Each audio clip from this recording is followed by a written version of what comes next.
At last, I escaped from the fiery hell that is Reddit, 4chan, and all the communities. Let's review this chapter.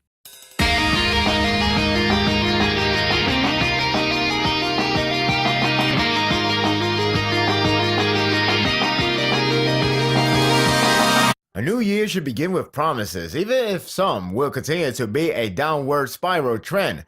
I have issue with the series recently. This arc isn't exactly lighting the world on fire. I know not every arc can be outstanding, but my attachment grows thin with the lack of interest with other characters and repetitive battle format. With the recent development, it left me feeling iffy with Koi's attention.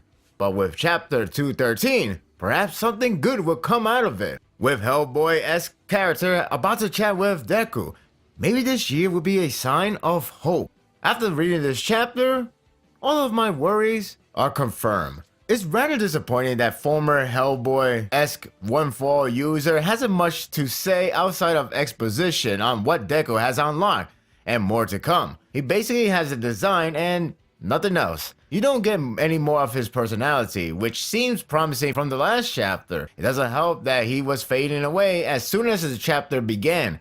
Essentially, he was just some dude that explained stuff and nothing else. It didn't leave me any impression, so I only remember what he said, practically the main highlight of the chapter. According to Hellboy, All For One users are living inside the original One For All, and their power is mixed into the core. The core is the source and it has started to swell.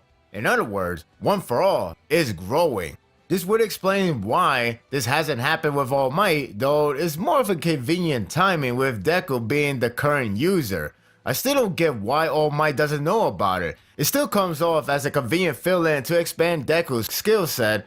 I understand it was mentioned about One For All users are inside the core and whatnot a long time ago. I don't remember what chapter, but it's been a while. But this was hardly foreseen to happen. The interaction I can accept, but the follow-up is where things get really shaky. The reason for Deku One For All went out of control was mix of two things. One is his emotions. He was angry when he decided to attack Monoma, which leads to the other thing. New quirk unlock. His mind or heart thought of capturing Monoma, so in response, it unlocks Hellboy's quirk. Black Whip, get it? Is used to capture the target. The reason for the outburst was because of his anger. Not only he can use Black Whip, but because of One For All, it enhanced the power significantly. That's why the attack looked lethal. Anger creates destructive force. The power level is based on his emotion. The real kicker is One For All can now grant Deku not one, not two, but 6 quirks from past users. All Might was quirkless, so he doesn't count. Save your Naruto reference for later. As Hellboy disappearing, he summarized everything he just said. Deku can unlock 6 quirks, with one already unlocked, and the power relies on the heart. This is what he can do now. I don't like this development at all. It amazes me that my fear was either Deku would gain a QB-like form or a new power-up. Despite of it, it wouldn't be so harmful to accept it as it is. This revelation actually created a hybrid. Not only his anger will basically mean an angry form that Shonen is known for to execute, but he also has 6 power-ups waiting to be mastered. What was wrong with the way things were with One For All? The plot was compelling enough with Deku trying to master One For All as it was. While it was similar to the way how All Might used, the ideal is to showcase Deku's path to perfection by his own method and skills. That's why the flicking move and full call were acceptable and cool. We understood his struggles and end goal. We knew he will be a familiar yet original symbol of peace figure. Everything was fine with the way he was. Now we have to believe that he can do 6 other quirks that's not even his. I know same can be said for earlier, but again, we knew what he would have to do. 200 chapters in, and this revelation now appears. This reeks new ideas without any hint prior to this arc. I understand One For All is basically All For One, but it's the only scapegoat. Kohi has to make it validated. There wasn't anything wrong with the routine Deku had. Why is it needed? All Might defeated All For One with his fists alone.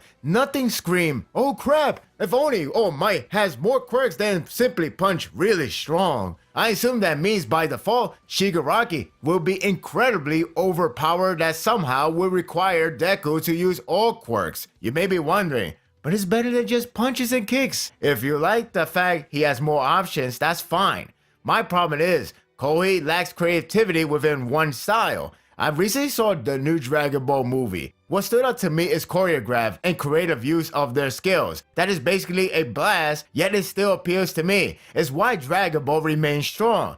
Pure fighting can be done. One Piece is another example. Luffy remains within rubber ability, yet the creativity keeps on growing. This series lacks creativity outside of character design thanks to comic influence, so delivering great choreograph is next. It doesn't.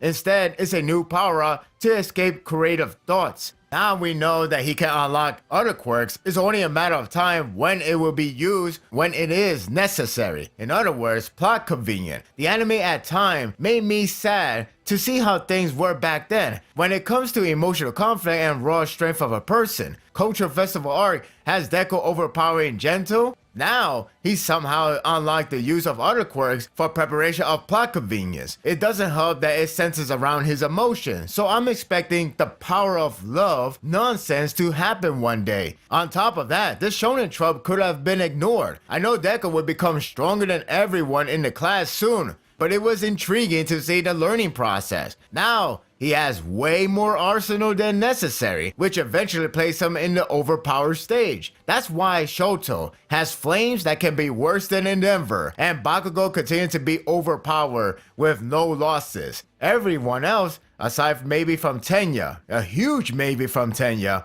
is doomed. It's funny seeing how it's going to be like Dragon Ball soon, yet they keep introducing a new attack while Dragon Ball realistically only power up the character, but not give them a convenient power attack. It's why it works for the latter. The inner conflict ends and we are back to round 5 with Monoma trying to sneak attack as Deku was recovering. No shame. So yeah, the battle is still happening, which I thought it was called off, but Aizawa decided to let the battle continue. A little strange coming from his character, but I will accept it. It's sad that the battle isn't over, which means the arc must go on. At least Shinsho and Deku will have their round 2, so it's okay I guess. I believe this is the time for Deku to show off his new power, Joy. I can't say this is a bad chapter, more of just okay, but I get the feeling this is the beginning of a breaking point for the fans. As I review this chapter, I have seen the crazy amount of reactions. It's pretty much a good split. You know what side I'm in. While there are points that we have to wait before we call it a bad decision, the revelation of One for All still harms the flow. Deku is basically back to square one with each quirk now. If this arc would have taken place after Hideout Radar, my confidence with the execution would have remained strong. After mishap, including the future-changing nonsense, I am terrified. The next chapter could be entertaining, but the future still hold great fear. And that will do it for the review. I hope you enjoyed this one.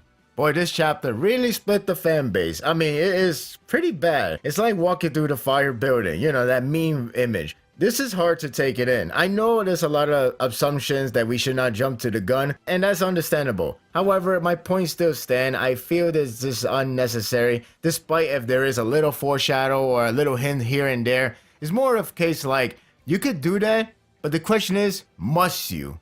It's like what happened with Naruto and the revival thing. Like, we know this person can do it, but should we let him do it for narrative's sake? The answer is no, because it would tarnish whatever they had beforehand. So we don't want this to happen in some way. If anything, it's just only lacks of creativity wherever you have in one set. It's like giving Luffy another devil fruit. It's like giving Gintoki a gun and start mastering that for what reason? It's like giving anybody else something that isn't their part of their character. We are 200 chapters in and we have to accept this. We are already used to the old concept, and now you told this new concept is really hard to accept. We'll see what happens in the future.